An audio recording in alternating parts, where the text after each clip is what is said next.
নমস্কার। আজ আমার নিবেদন বিশ্বকবি রবীন্দ্রনাথ ঠাকুর বিরচিত আফ্রিকা। আশা করছি কবিতাটা আমার দর্শক বন্ধুদের ভালো লাগবে। উদ্ভ্রান্ত সে আদিম যুগে স্রষ্টা যখন নিজের প্রতি অসন্তোষে নতুন সৃষ্টিকে বার বার করছিলেন বিধ্বস্ত, তার সেই অধৈর্যে ঘন ঘন মাথা নাড়ার দিনে রুদ্র সমুদ্রের বাহু প্রাচী ধরিত্রীর বুকের থেকে ছিনিয়ে নিয়ে গেল তোমাকে। আফ্রিকা, বাঁধলে তোমাকে বনস্পতির নিবিড় পাহারায়, কৃপণ আলোর অন্তঃপুরে। সেখানে নিভৃত অবকাশে তুমি সংগ্রহ করছিলে দুর্গমের রহস্য, চিনছিলে জল স্থল আকাশের দুর্বোধ সংকেত। প্রকৃতির দৃষ্টি অতীত জাদু মন্ত্র জাগাচ্ছিল তোমার চেতনাতীত মনে।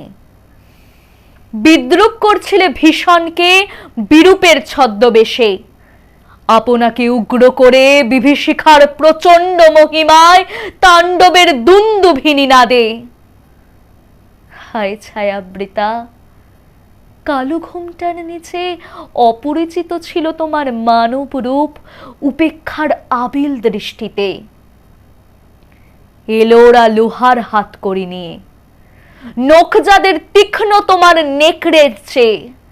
এলো মানুষ ধরা দল, গর্বে যারা অন্ধ তোমার সূর্যহারা অরণ্যের চেয়ে। সভ্যের বর্বর লোভ নগ্ন করল আপন নির্লজ্জ অমানুষতা।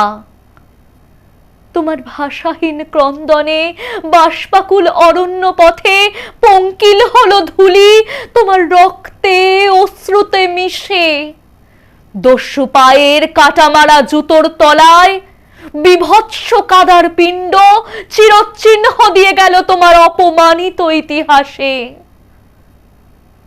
সমুদ্র পারে সেই মুহূর্তেই তাদের পাড়ায় পাড়ায় মন্দিরে বাজছিল পূজার ঘণ্টা। সকালে সন্ধ্যায় দয়াময় দেবতার নামে শিশুরা খেলছিল মায়ের কোলে। কবির সঙ্গীতে বেজে উঠেছিল সুন্দরের আরাধনা। আজ যখন পশ্চিম দিগন্তে প্রদশকাল, ঝঞ্ঝা বাতাসের ঊর্ধ্বশ্বাস, যখন গুপ্ত গহ্বর থেকে পশুরা বেরিয়ে এলো, অশুভ ধ্বনিতে ঘোষণা করলো দিনের অন্তিম কাল।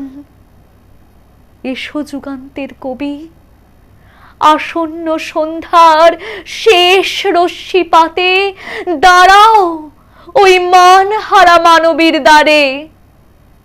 বলো ক্ষমা করো, হিংস্র প্রলাপের মধ্যে সেই হোক তোমার সভ্যতার শেষ পূর্ণ বাণী। নমস্কার।